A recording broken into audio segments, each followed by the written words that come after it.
que Jésus, non, Jésus n'est pas Dieu. La foi dans le cœur est la clé pour activer le pouvoir créateur en vous. Je décide de ne plus avoir ce livre-ci devant moi et commence déjà à m'énerver.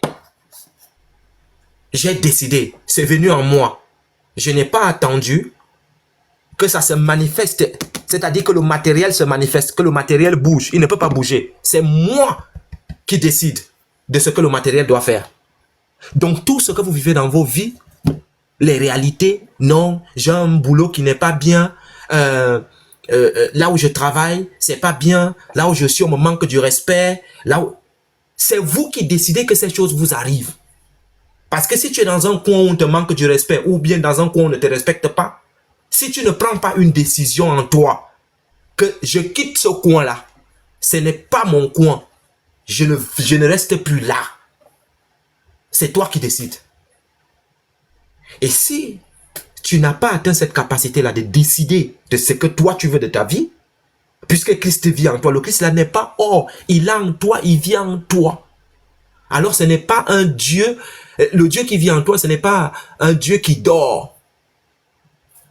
Les vrais adorateurs adorent Dieu en esprit et en vérité. Donc ton esprit avec l'esprit de Dieu qui vit en toi doivent être connectés pour que tu puisses avancer. C'est pour cela que Proverbe chapitre 4 verset 23 nous dit: veille donc sur ton cœur, plus que toute autre chose, car de lui, de qui? Du cœur là, jaillissent les sources de la vie. Ce que vous ressentez profondément détermine ce que vous vivez. Si tu te lèves le matin, oh, vraiment je suis dans les problèmes, je n'ai même pas 5 francs, je vais faire comment? Je suis où? Mais ça va te grignoter, ça va te faire ça dur. Le monde n'écoute pas les pleurs. Tu peux pleurer comme tu veux, le monde n'écoute pas les pleurs. Pleure comme tu veux, le monde n'écoute pas les pleurs. Si tu ne décides pas toi-même de changer, tu vas rester sur place. Et donc, pour activer cette foi, shalom frère,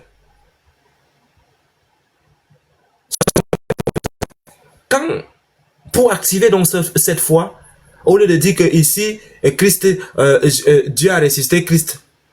Dieu et Christ, c'est la même réalité. C'est toi. Le Christ vit en toi. Si tu ne le réveilles pas, c'est qui est en toi? Qui va venir réveiller ça? Laisse le Christ transformer ta personne. C'est pour cela que, pour activer cette foi, la technique de l'imagination créatrice, visualisez votre désir comme déjà réalité et ressentez la joie, la paix et la gratitude. Associé à cet accomplissement, par exemple, si vous désirez une relation harmonieuse, imaginez une scène où vous vivez dans cette harmonie. Ressentez-la comme une réalité de votre cœur. Cette conviction intérieure est la résurrection de votre désir. Et la Bible dit, et tu seras sauvé. Je suis toujours dans Romains chapitre 10, versets 9 à 10-11. Donc, la Bible dit, si tu confesses de ta bouche le Seigneur Jésus et si tu crois en ton cœur que Dieu l'a ressuscité des morts, tu seras sauvé. Le tu seras sauvé ici, c'est quoi? C'est le salut. Et ce salut-là, il ne se limite pas à une délivrance spirituelle après la mort. Ce n'est pas seulement là-bas que ça se passe. D'autres personnes pensent que, oh, moi je préfère vivre comme ça là, parce que moi mon Seigneur, j'irai au paradis, même si je souffre au nom du Seigneur. Ah bon? Donc tout ce que le Seigneur a créé là, c'est pour que toi, tu vives dans la misère, et les païens, ils vivent bien, d'autres personnes vivent bien, mais c'est seulement le paradis qui t'attend. Mais si déjà sur terre, tu ne t'en sors pas, tu es sûr que tu vas t'en sortir de l'autre côté? Tu es sûr que tu veux t'en sortir de l'autre côté? Ça se passe d'abord ici. C'est ici que ça se passe d'abord. Ça se passe d'abord ici, là. Voilà. Ça se passe ici. Il s'agit déjà d'une transformation immédiate de votre état de conscience. Ici et maintenant et tout de suite. Vous ne pouvez pas être quelqu'un qui est belliqueux, qui aime les problèmes, qui aime insulter, qui aime mépriser, qui manque du respect aux gens. Vous recevez Christ et on retrouve les mêmes choses chez vous et vous dites que vous êtes Christ en vous. Ça, c'est la blague. C'est pour cela que d'autres personnes prêchent, on ne perd pas le salut. Oui, ou on peut trouver quelqu'un sur une femme, il peut faire tout ce qu'il veut. L'homme doit changer. Même dans la bêtise, il doit changer. Il ne doit pas rester au même endroit. Il doit transformer sa vie. Il doit transformer sa vie. Donc, lorsqu'on dit que tu seras sauvé, sauver là, ce n'est pas seulement que tu iras au paradis directement. Non, ça commence ici. La transformation doit être immédiate de votre état de conscience. Maintenant sur terre, être sauvé signifie être libéré de la limitation déjà de l'ego, des doutes, des peurs, pour entrer dans un état de plénitude et d'alignement avec le Christ qui est en vous. Vous devez éliminer l'ego, les doutes, les peurs, pour donc entrer dans un état de plénitude, d'alignement avec le Christ qui est en vous. Mais si vous vous comportez comme un païen, comment pouvez-vous dire que le Christ est en vous? À quel moment ça se passe comme ça? Donc, le salut est la reconnaissance que vous êtes déjà complet, déjà pourvu, déjà divin. Lorsque vous croyez dans votre cœur et confessez de votre bouche, vous activez ce pouvoir intérieur qui est Christ. Et votre réalité extérieure, ce qu'on voit, ce qu'on perçoit, se transforme. Ça va donc se transformer pour refléter cet état de conscience intérieure. Oui. Vous remarquez que vous voyez quelqu'un, quand il s'habille, il ne s'habille pas bien, et pourtant il a les moyens, il s'habille comme il veut, mais un jour, boum, il est transformé, il s'habille bien maintenant. Ce ne sont pas les habits qui sont venus vers lui, c'est lui qui a décidé de se transformer et de mieux s'habiller. Donc, il n'y a pas le Père Noël qui va arriver pour vous transformer. Ça commence dedans, en vous. Le Christ qui vit en vous, vous transforme. Donc, c'est pour cela, dans Jean chapitre 8, au verset 32, la Bible nous dit, vous connaîtriez la vérité, oui, ça commence par, vous connaîtriez la vérité, et la vérité vous affranchira. Vous ne pouvez pas. Tu ne peux pas voir ici, dans ce livre-là, c'est écrit, la divinité, c'est bien écrit ici, là, la divinité de Christ. C'est écrit la divinité de Christ. Et toi, tu dis, tu regardes, tu dis non. C'est écrit Christ de divinité là. Tu es en désaccord complet avec le verset de Jean chapitre 8, verset 32. Parce que le verset dit, vous connaîtrez la vérité. Et la vérité, c'est quoi? La vérité, c'est que c'est écrit la divinité de Christ. Vous connaîtrez donc la vérité vous affranchira. La vérité est que Christ, et que le Christ est en vous, est la source de toute liberté et abondance. C'est pour cela que Somme chapitre 23 verset 1 dit, l'Éternel est mon berger, je ne manquerai de rien. Le salut est l'état de conscience où vous réalisez que tout ce dont vous avez besoin est déjà en vous. Et c'est le Christ. Et donc, pour vivre ce salut, pratiquez dans l'état de conscience de l'accomplissement. Par exemple, si vous cherchez la prospérité, ressentez, vous prospère dès maintenant. Même avant que les circonstances extérieures ne changent, ressentez-la, ressentez en vous. C'est pour cela que Jésus dit, si vous croyez dans votre cœur, quand vous priez là, croyez que ce que vous demandez dans la prière, vous l'avez déjà. Vous l'avez déjà. C'est l'état de conscience. Ça joue dans ta tête. Tu dis, même comme je vois que c'est noir, moi je vois le blanc ici. Le casque ici est noir, non? Tu vois que ta vie est noire, que ça ne va pas. Tu dis que le casque là est blanc. Moi je dis que le casque là est blanc au nom de Jésus. Le casque ici est blanc, c'est pas un casque noir. C'est un casque qui est blanc. Le noir là, je ne vois pas ça. Ça se passe là-dedans, ici dedans. Si dedans là, tu n'es pas dur, le monde va te manger. C'est pour cela que le Christ est en nous. Ah oui, le monde s'en fout si tu pleures. Vous avez vu le monsieur, on l'a exécuté devant sa femme.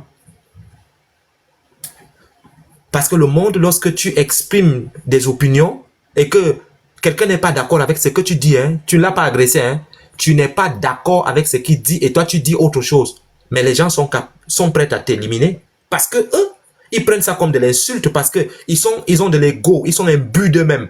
Donc, à partir du moment où tu le contredis, il se sent petit. Alors, il ne veut pas que tu le contredis parce que lui, il a le monopole du savoir. Lorsqu'il dit, on doit exécuter. Et à partir du moment où tu le contredis, tu deviens un ennemi. Il est capable de tout. C'est ça l'être humain. L'être humain, c'est un prédateur. L'être humain, c'est un prédateur. Voilà. Et il s'adoucit quand il a le Christ en lui. Quand l'être humain n'a pas le Christ en lui, c'est un prédateur. Oui. Si un être humain n'a pas le Christ en lui, c'est un prédateur. Lorsqu'il dit quelque chose, ça doit être ça. Si tu dis le contraire de ce qu'il dit, c'est l'attaque directe. Et c'est pour cela que vous allez voir une forte différence entre les musulmans et les chrétiens. Le chrétien qui a le Christ en lui ne peut pas dire, bon, je vais chercher... il se lève un matin parce qu'il a vu le musulman en train de critiquer. Non, Jésus n'est pas Dieu. Jésus est plutôt ceci. La Bible elle est fausse. Et puis il commence à dire, je vais chercher l'adresse du musulman. Non, le chrétien ne fait pas ça.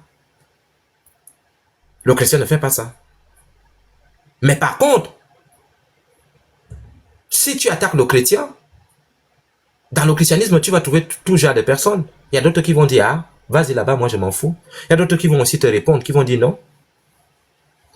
Nous sommes au couillet avec toi, on va faire ça. Comme tu dis que tu es bête là, nous aussi on va te montrer que nous sommes bêtes. Et puis vous allez faire ça. Mais l'état d'abord du chrétien n'est pas d'attaquer les gens. Il se défend. C'est pour cela, dans l'interreligieux aujourd'hui, le christianisme a passé le temps à se défendre.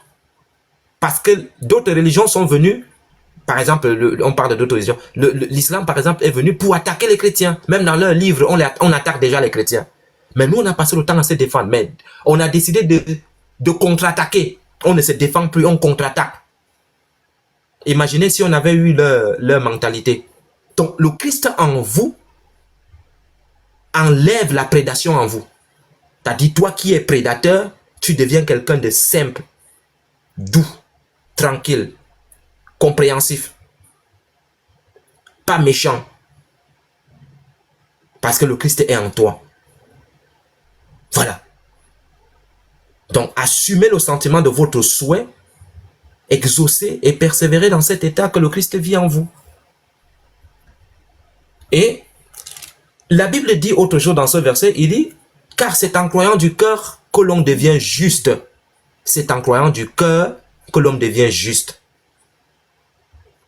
La justice ici n'est pas une question de morale ou de conformité à la règle ou bien aux règles qui sont établies, mais à un état d'alliement spirituel avec votre nature divine qui vit en vous, le Christ. Être juste, c'est être en harmonie avec le je suis qui est en vous.